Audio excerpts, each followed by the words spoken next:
जो वादा लोग किए कहाँ पूर्ति कर रहे हैं। सब लड़का इधर उधर घूम रहे हैं, ना शिक्षा मिला सही।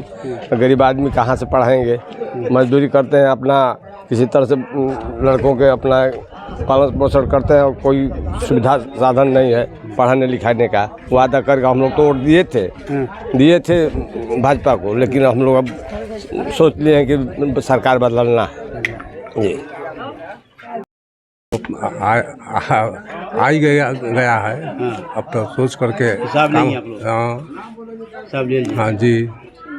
ये भाई साहब क्या नाम है? मोहम्मद सिराज। तो जो वादा किया गया था पूरा हुआ कि नहीं? कहाँ पूरा हुआ? नहीं हुआ। अच्छा आपकी सरकार बदलेगी। अच्छा, बड़ी जगह बदलेगी। बदलेगी। शिक्षा की हालत है शिक्षा की हालत तो आप देख ही रहे हैं। जी। अभी दरभंगा के लोग मने सरकार से पूछ रहे हैं कि भाई हमारे कहाँ विश्वविद्यालय है, कहाँ एम्स है। उसी तरीके से अभी हम लोगों के भी क्षेत्र में कहीं ना एम्स है और ना हॉस्पिटल है इतना बड़ा कि हमारे गरीब आदमी जा कर के उसमें इलाज करें। जो छोटा मोटा हॉस्पिटल है उसमें डॉक्टर भी नहीं है। शिक्षा की बात है तो शिक्षा जो जमाना से जो चला आ रहा है वही हमारा शिक्षा है। तो ये कह रही थी भाई कि चप्पल वाले भी हवाई जहाज़ पर चढ़ेंगे, लेकिन अभी तो दिखने में नहीं लौक रहा है। चप्पल वालों को जहाज नहीं मिला? नहीं मिला। हम लोग तो कुछ बुझा ही नहीं कैसा चल रही है। अच्छा, क्यों? बेरोजगारी, महंगाई, ये तमाम बातें हुई। महंगाई तो चरम सीमा पर है। अच्छा, जो वादा किया गया था पूरा हुआ कि नहीं हुआ? एक भी पूरा नहीं हुआ। पूरा नहीं हुआ। हैं? नौकरी नहीं मिली बच्चों को? कहाँ नौकरी मिली है बताइए? आप लोग बताएंगे ना नौकरी। हम लोग को कहाँ पता नहीं है कि कहाँ नौकरी मिली है। अरे प्रत्येक 15 लाख रुपया नहीं मिला। 2 करोड़ मिलने की बात थी रोज। 2 करोड़ नौकरी देने की बात थी, तो कहाँ मिले? नहीं मिला। पकौड़ी करें, अच्छा पकौड़ी कर रहे हैं। लड़का लड़का बड़ा मांग है ना आपका? लड़कियों के नहीं आपके हैं? हैं? नौकरी मिली कि नहीं मिली? नौकरी मिला सबों को? किसी को नहीं। किसी को नहीं मिला। 4 बच्चे। 4 बच्चे हैं। पढ़ाई लिखा बच्चों को क्या है? पढ़ाई बच्चों को पढ़ाई कितना बच्चा है? इंटर किया, नौकरी नहीं मिली।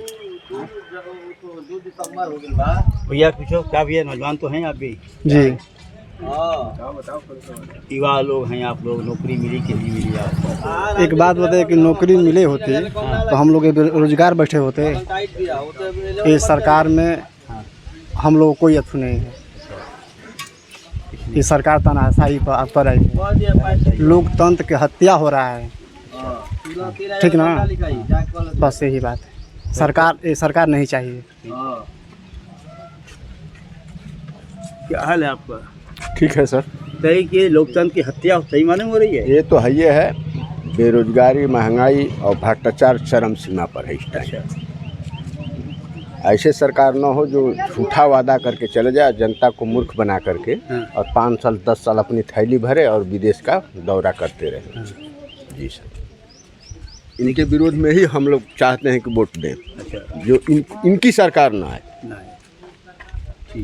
क्या हाल रोजगार की हालत क्या है? रोजगार एकदम पस्त है। रोजगार नहीं पाए। रोजगार नहीं है एकदम, बिल्कुल नहीं। महंगाई? महंगाई तो चरम सीमा पे आप देख ही रहे हैं। गाड़ी आपकी है? नहीं, हमारी नहीं है।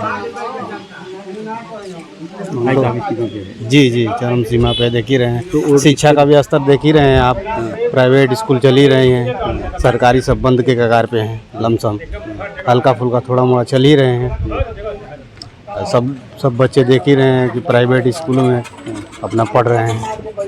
कोई सरकारी में एडमिशन नहीं करा रहा है। ये स्तर गिरता ही जा रहा है शिक्षा का दिन प्रतिदिन, तो कहाँ से होगा? इस चुनाव में क्या लोगों का विचार मिला? विचार क्या, वही परिवर्तन चल रहा है। जी। ठीक। बताइए, आप लोग युवा हैं, क्या हालत है? युवाओं की तो हालत बहुत ही ख़राब है। हाँ, इस समय देखा जाए, इस सरकार में देखा जाए तो सबसे बेरोजगार और सबसे बेहाल जो है वो सबसे ज़्यादा युवा है। अच्छा। हाँ, जो युवा तैयारी कर रहे हैं 10 बरस से 5 बरस से, हाँ, और आखिर में जा रहे हैं पेपर देने तो पेपर लीक। आप देखिए इतने बड़े लेवल पर नीट की तैयारी करने वाले बच्चे जो मान लीजिए कितना कितना पैसा लगाए हैं, कितना क्या तैयारी करने में माँ बाप का कितना पैसा गया है और जा रहा है तो पेपर लीक।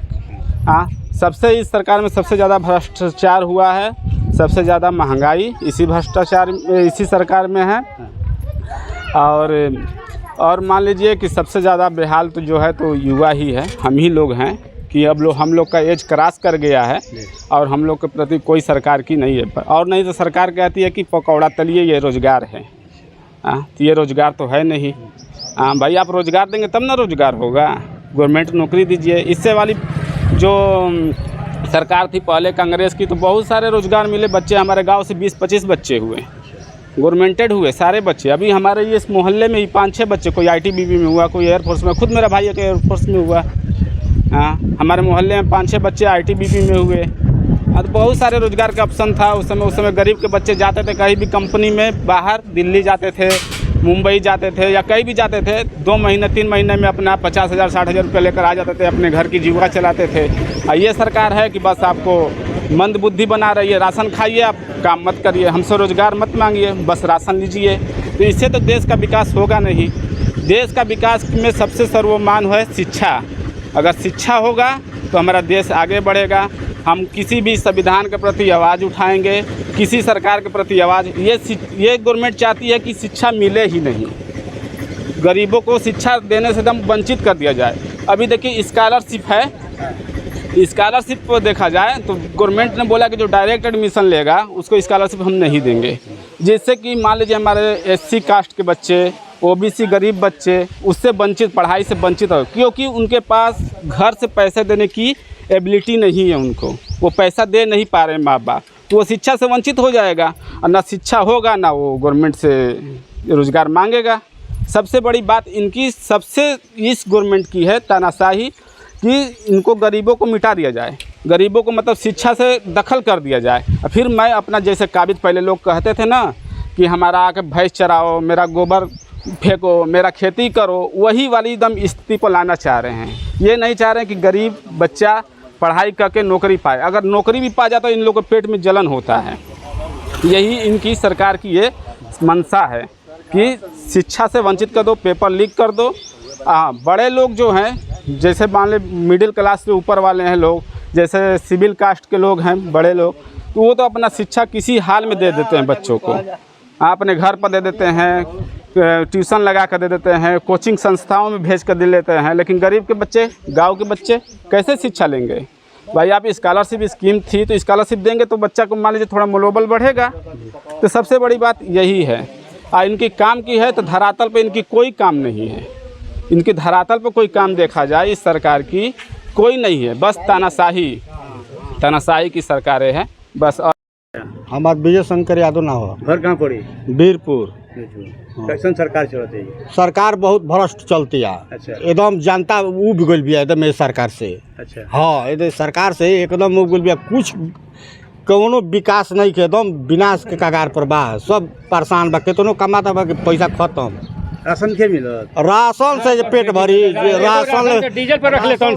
एक राशन का 5 किलो दे रहे हैं, आकर के 160 रुपया दाल बिक रहा है, 150 रुपया 100 तेल बिक रहा है, पेट्रोल 100 रुपया है, डीजल वही है। वो तो चूतिया बना करके 5 लीटर मतलब नान को दे रहे हैं, सब बेवकूफ़ बना करके। बैंक में पैसा कम हो रहा है।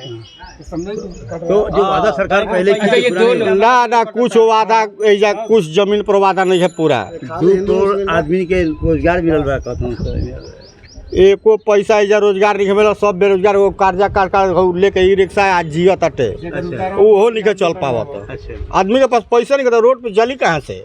कंवरियन के ऊपर फूल बरसाल गई। हाँ, तो कंवरियन के बरसाव गया तो जोगी भाई आदमी बरसाव गया है, जब बरसावस तो हमने गाड़ी काहे के चला जाए। अबे संभल में चुनाव हुई है, कन्नौज में, संभल में, वहाँ यादव और मुस्लिम को वोटें प्रशासन नहीं देने दिए।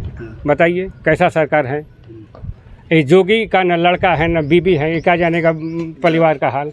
वही मोदी का हाल है। वो मोदी तो बोलते हैं पूरा परिवार ही परिवार में, सब भारत जितने लोग सब मेरा परिवार बोलते हैं। अब बोलते परिवार, वो तो स्मृति ईरानी को भी कहते हैं परिवार है। तो जो कही वो सुनिए।